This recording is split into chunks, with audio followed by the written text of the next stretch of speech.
Does anyone used to live with their parents? Yeah.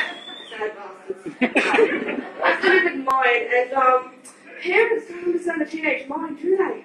You know, they're always telling you to do stuff when I'm a teenager and I can't even get out of bed to piss because I'm that lazy.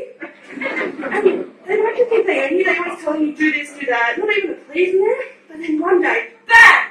The arsehole teenager then explodes out of you and the wars begin. Clean your room! You don't own me. You were in my testicles once.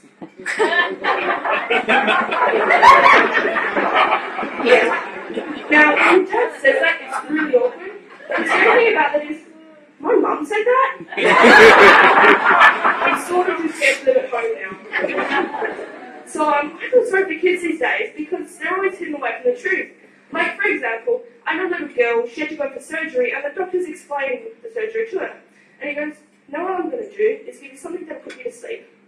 Now take those words, put to sleep. The week before, her parents pulled her aside and said, honey, your pet cat's been put to sleep. I don't think she ended up having that surgery.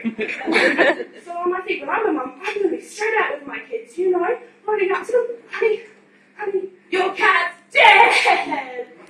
Guts all the way up the street. And like, quite ironically, we call him lucky because he's not anymore. And I think I'm going to be honest about where babies come from. I'm not going to tell them some bullshit about a stork, you know, left on your doorstep overnight. If that was true, there would be no babies in my area because I live in Mirrabooka. And if you do something out overnight, it's gone. So I made a mistake of using a public toilet the other day. And I walked into the men's toilets. To anyone who's done that, isn't the most awkward thing to do? And you can't turn around and show people what you've just done. So you walk in, you sit in the wall urinal, because you think it's a bloody toilet, and you think to yourself, did I just get shorter, fatter, and smellier? But the men's toilet is so disgusting. Nothing like women's. We have flowers and rainforests and streams. And we don't have toilet roll holders. We put our toilet rolls on the horns that belong to the unicorns to stand by our cuticle doors. But in the men's toilets, everything is wet. It's like World War III, with the germs and the sperms. But how does everything get wet? Do men stand at the urinal, pee, and when someone itches, they turn around? Or to walk around men like to go on public toilets to play fireman. You know, running around, cats around their ankles. Woo! Hi, From now on, no public toilets, diapers for me. The kids can do it, so can I. So I was watching that movie the other day, Titanic, and it's a sad, sweet movie. But there is a flaw in it, and that's why is a total bitch. First off, she ditches her fiance for some random bloke she's never met before because he happens to be good looking. And then the best part, spoiler alert, when the ship sinks, she's laying on a double door in the ocean whilst this man is floating in the water, freezing to death. That selfish bitch could have moved over just a little bit for the love of her life. But he did him. And then she holds him, he looks him in his eyes, tears coming everywhere. And then she says those unforgettable words. I'll never let go, Jack. And she let the bastard go. I'll drown.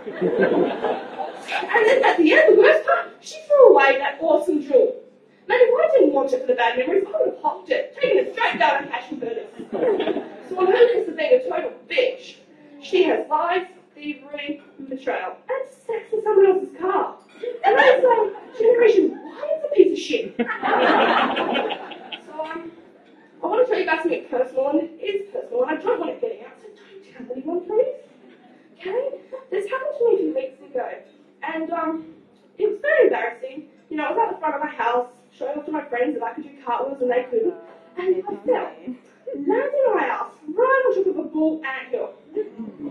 Now, I think it was embarrassing enough that I'd fallen over, but as I stood up, there was a bull ant stuck right in the crack of my ass. Now, as you stand up, as I found out that day, your ass cheeks clenched together.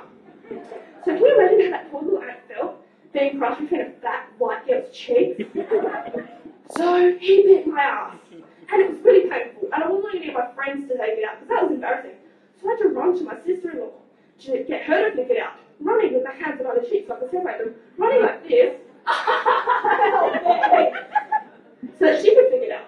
And that was the most embarrassing event of my life. And I only recently realised something, and that is that my sister-in-law is so skinny that if I were to sit on her, she'd be in the exact same position that that ant was in.